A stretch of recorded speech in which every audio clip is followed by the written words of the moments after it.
Bom, nesse segundo vídeo, não tem musiquinha agora, nesse segundo vídeo a gente vai falar sobre a Rússia pré-revolução.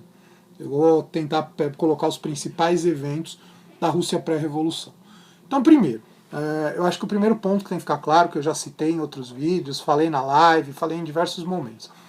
A Rússia é uma potência, ela é considerada uma potência junto aos outros países ali, as outras nações da Europa, né, da Europa como um todo, no fim do século XIX, mas é uma potência mais atrasada. Se você pega a Alemanha, que tinha acabado de se formar, que a gente falou várias vezes, a Inglaterra, que é uma potência histórica nesse período, é a maior potência do mundo. A França, que é um país que passou por uma revolução entre o fim do século XVIII, começo do século XIX, mas tinha se estabilizado, mesmo com diversas vai-vens na história da França durante o século XIX, mas ainda assim a França estava estabilizada e era a segunda maior potência mundial. Você pega os Estados Unidos, que está fora da Europa, mas um país que tinha se tornado independente ainda recentemente na história mundial, afinal estamos falando de fim do século XIX, começo do século XX, os Estados Unidos tinha cerca de 120, 130 anos de independência. Afinal, a independência dos Estados Unidos acontece em 1777. O próprio Japão era uma grande potência. Tal. Essas nações, elas tinham se desenvolvido, passado por uma revolução, alguns passados por revolução, outras passadas por um processo de uma grande reforma, mas eram nações que tinham se desenvolvido capitalisticamente falando, né? Tinham o seu desenvolvimento capitalista assegurado, principalmente em relação à Revolução Industrial e ao seu domínio em relação às colônias, que era a grande disputa lá que a gente está vendo basicamente desde antes da gente sair das aulas com a questão da pandemia. Então, eu estou falando de neocolonialismo, várias vezes eu vou voltar nesse assunto, e esse assunto ele vai ser importante para a gente poder entender o que acontece durante o século XX. Depois, quando a gente chegar em Segunda Guerra Mundial, nazifascismo, também isso vai ter uma importância muito grande. Então, por isso, voltem lá sempre, vejam os vídeos de neocolonialismo, se ficou alguma dúvida, isso precisa ficar muito claro na cabeça de vocês para poder entender o século XX. Então, a Rússia é uma potência atrasada, é um país atrasado comparado aos outros, porque é o maior país do mundo, ainda hoje, e naquela época isso não era diferente, é o maior país do mundo, tem uma extensão gigantesca, mas você tem uma grande parte do país, né, da nação, que é tomada ali por gelo, né, pela questão da Sibéria e tudo mais, embora seja, não vou saber exatamente, mas parece que é um território muito rico em petróleo, e nessa época as explorações de petróleo já começam, porque é importante combustível, e enfim, a verdade é que assim, mas ainda assim a Rússia não é um país desenvolvido economicamente, principalmente no sentido industrial. A grande parte da população é de camponês, é um país agrário, é um grande país agrário. Passa por um processo de industrialização, e aí a gente vai ter algumas cidades que vão ser grandes centros industriais. A principal é São Petersburgo. No vídeo passado, eu li lá o trecho, falava do soviete de Petrogrado. Petrogrado é São Petersburgo. Né? Isso, quando acontece a Revolução, eles mudam o nome.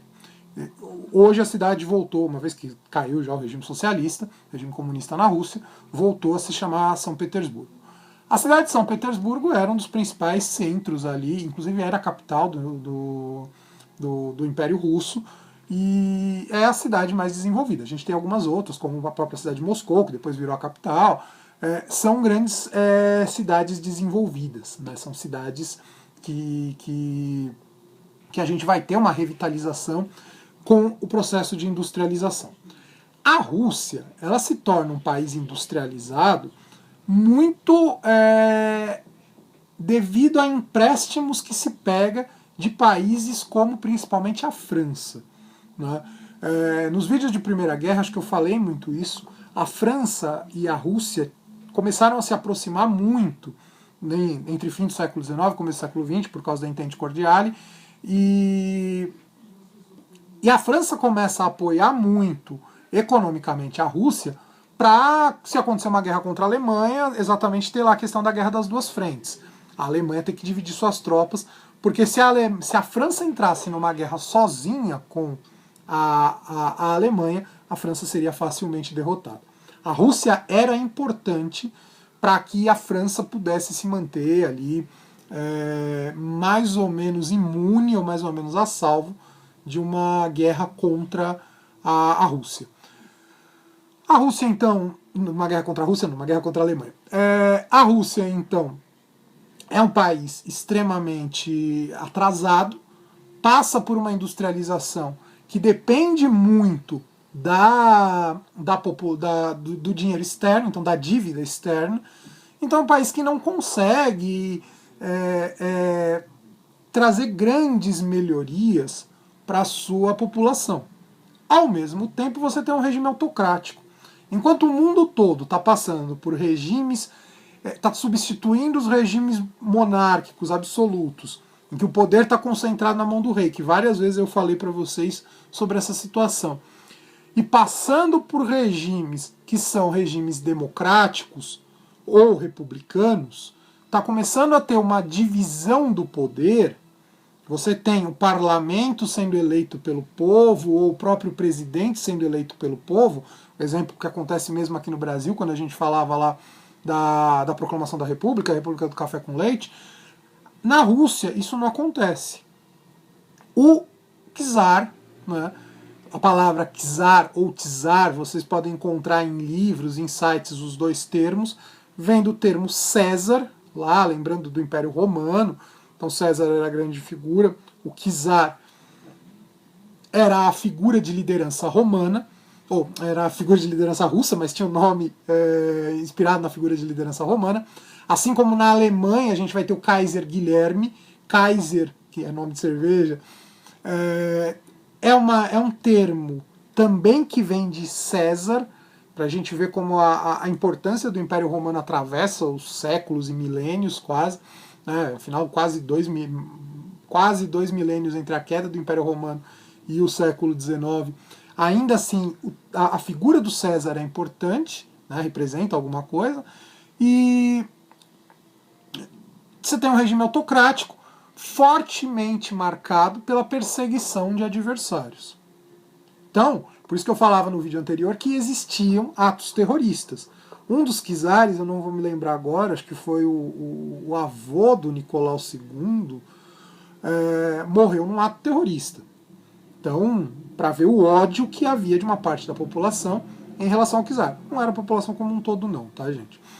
Até porque existia uma parte da população que adorava a figura do czar como um grande líder. Ainda assim, o regime não estava muito preocupado com melhorar as condições de vida da população.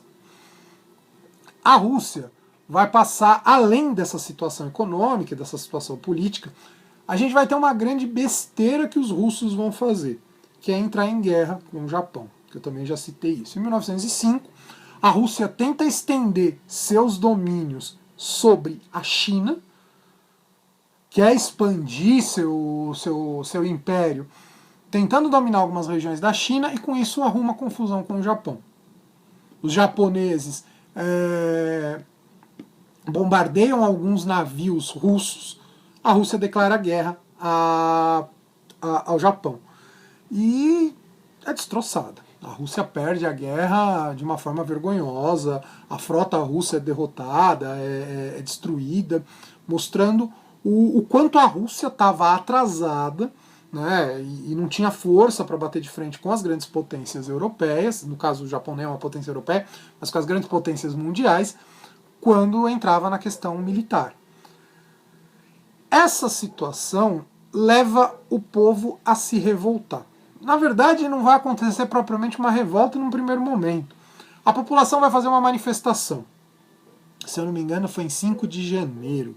Depois eu posso confirmar a data, mas se eu não me engano, em 5 de janeiro de 1905, a população vai às ruas para se manifestar pedindo para o czar melhorar as condições de vida. Porque a população não vê no czar, ainda mais essa massa que foi para se manifestar, não vê no czar o seu grande inimigo.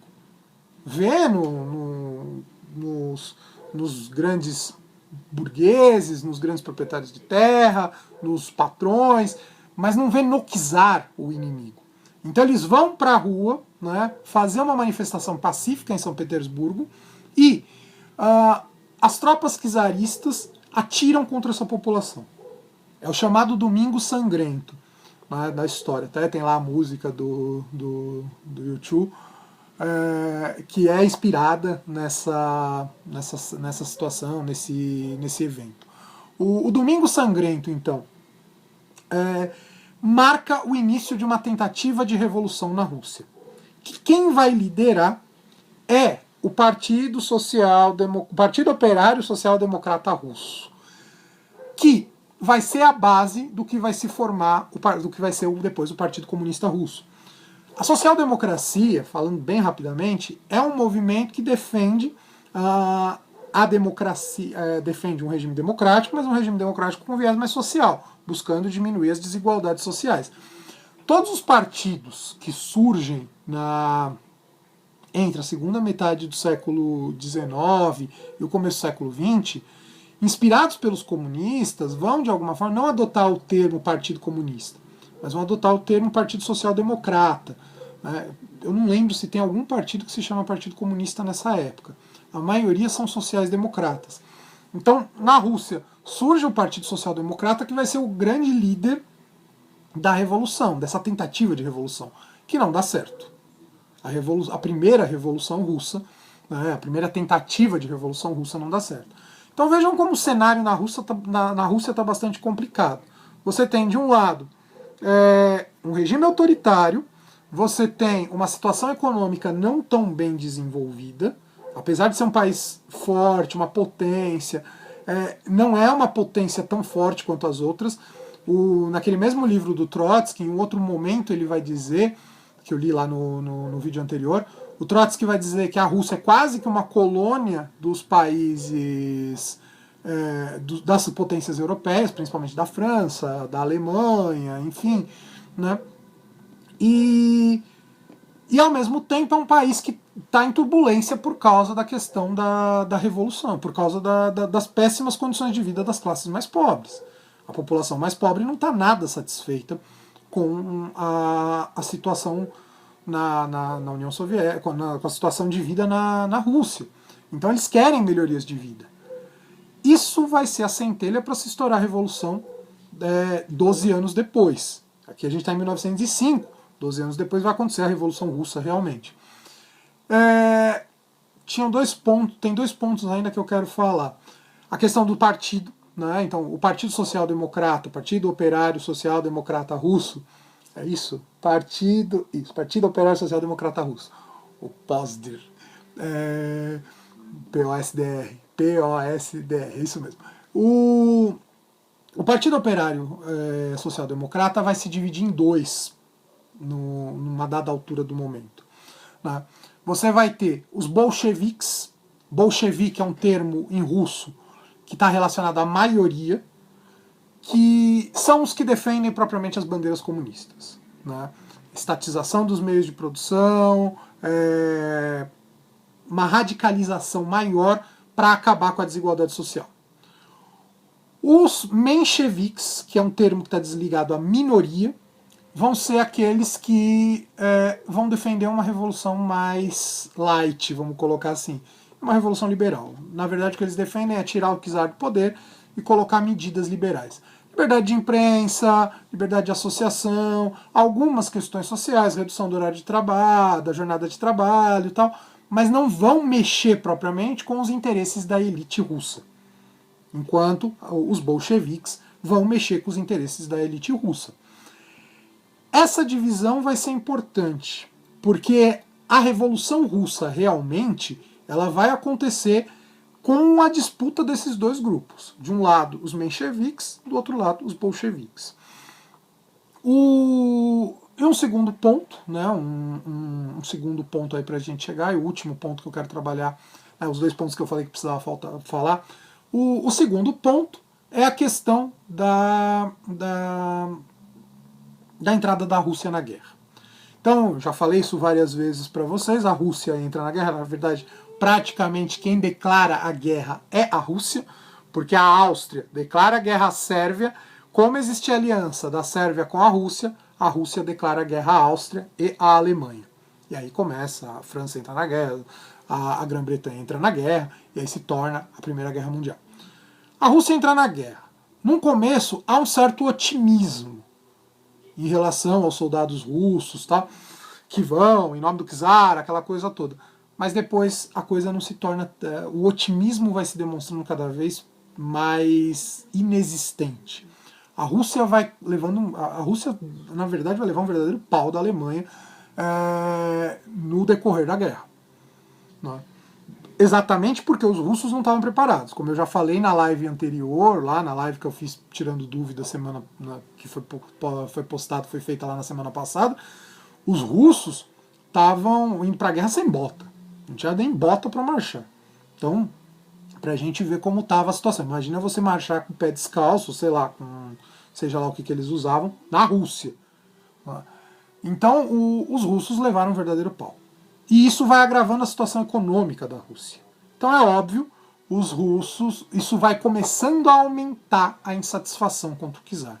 É esse o estopim, é esse cenário como um todo que vai levar à Revolução Russa. Então, esse primeiro vídeo eu termino por aqui, a gente passa para o segundo vídeo falando agora especificamente da Revolução.